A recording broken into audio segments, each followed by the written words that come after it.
A warm welcome back to the Forensics Detailing channel. Here we're going to be detailing Danny's Porsche 996. First off, we're pre-treating all the painted surfaces with Vasco, which is effectively going to break down any thin layer of tar and asphalt and all of that sort of stuff that's not really broken down by water. This product does require dwell time to work, so we're going to leave this on the panels for about 15 to 20 minutes or however long it takes me to clean these alloy wheels.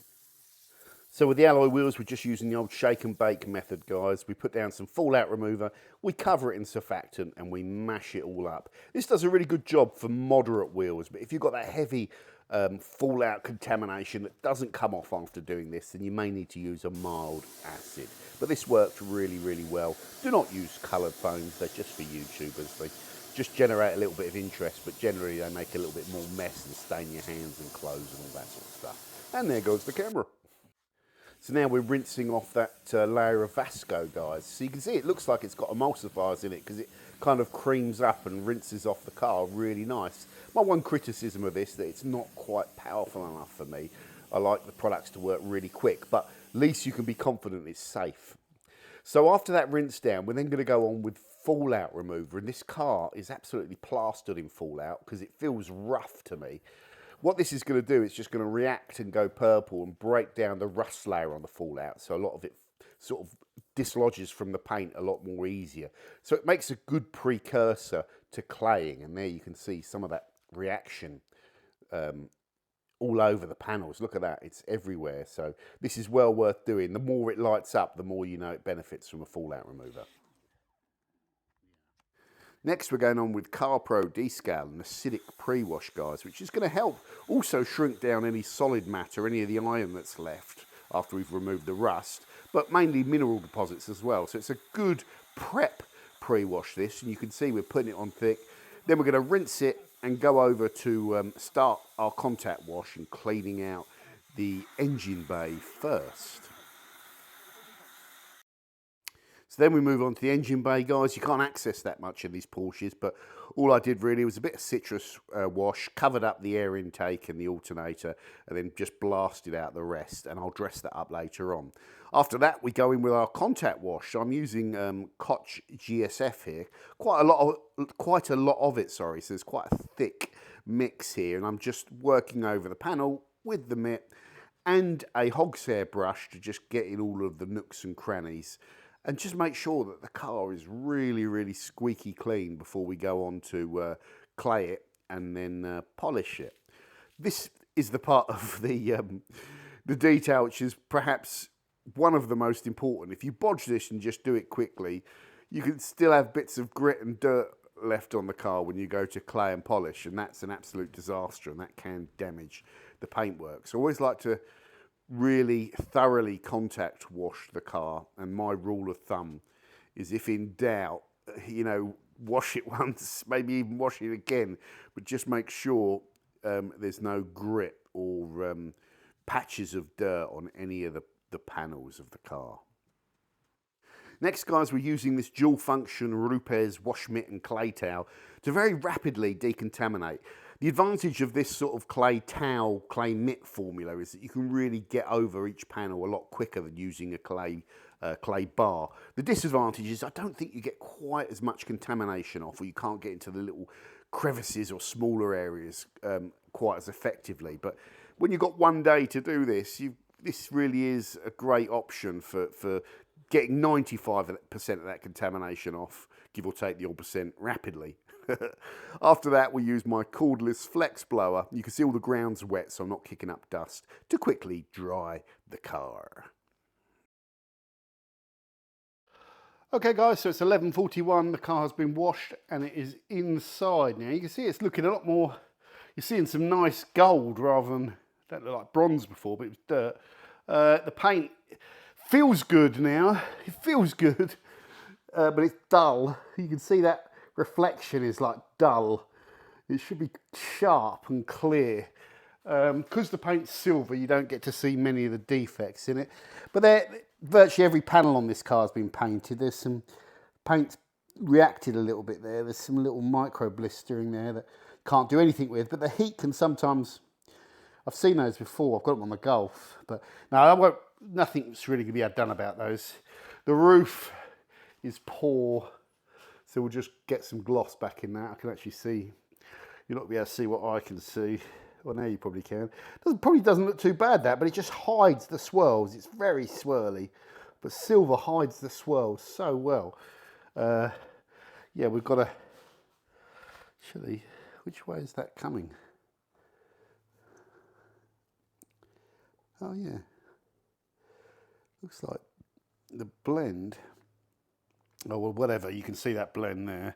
We'll just buff the hell out of that. You can see some blistering there, some micro blistering that you probably can't see unless I play around with the camera. There's a little micro blistering. Nothing too bad though. Nothing too bad. It's not a show car, this. Like I said, look, you take away all that intense light. This is before we've even polished it. So it really looks half decent, doesn't it? On camera, doesn't look great to my eyes, but on camera it looks half decent. So imagine when we've got into that paint and really given it a cut and got rid of that haze and glossed it up, and we're getting the torch on it and it looks a lot better. That's the name of what we're doing. You know what we're up to. We're sort of up for an 85% improvement on the paint. You know, 85% correction, if you like, with 5 to 6 hours of polishing. Although it's 11:40, I'm behind on my time. We're going to be using S20 on the green pads, which is a great combo. These pads cut well, but they're nice and soft, so they don't tend to mar. When I've got all these aftermarket paints, it'll be fine. It's a good tried and tested method, so I just need to get stuck in. Okay guys, so I'm just going to leave this clip unedited, which is a rare thing for YouTube, just so you can watch it without any alterations or just any kind of money shots. It's just a bit raw, so you get a better idea of what we're really doing.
Okay guys, so you can see where it's polished.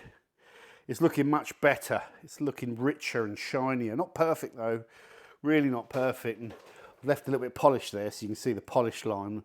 But on the other side of the polish, there's no real reflection or clarity really. It's just dull.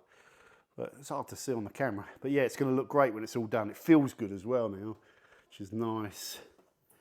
Yeah. So we just got to crack on.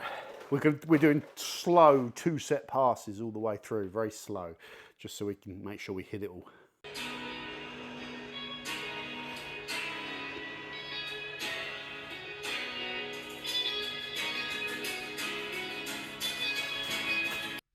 And next up, guys, we're dressing the tyres with Geon Tyre Express, which I really like. I think it gives you quite a sort of glossy finish on application, and the next day I'd say it's a satin finish, but it's a good dark, fresh rubber look to it as well. So I kind of like this dressing with this CarPro applicator. I'll also overlay another shot of polishing, which is sped up slightly, just so you can see us the rate we're kind of polishing now when we're trying to get the car done. By the way, I managed to get all this car polished in about 3 hours, which for me was pretty good. But I think it's partly because the 996 is a smaller kind of car and there's actually less kind of panel area on it, if you like. Then after the polishing, guys, we wipe down with the panel wipe and we go over the car with this new SI Ramix Lustrious, which is like, well, it's a graphene infused sealant, but we'll be doing a separate review of it on the channel, and it will be in our comparison spray sealant test. And this just allows me to use the product on an entire car, which is really handy before kind of doing the full comparison of it. Okay guys, so now onto the interior. Let's get this driver's seat out and we're going to do a deep clean on that because it's got a shine on it that I'm not particularly keen of. The passenger side one's okay. We're dressing out this seat belt buckle holder thing because it's gone white with silicone grease, and that will soak in and restore the colour.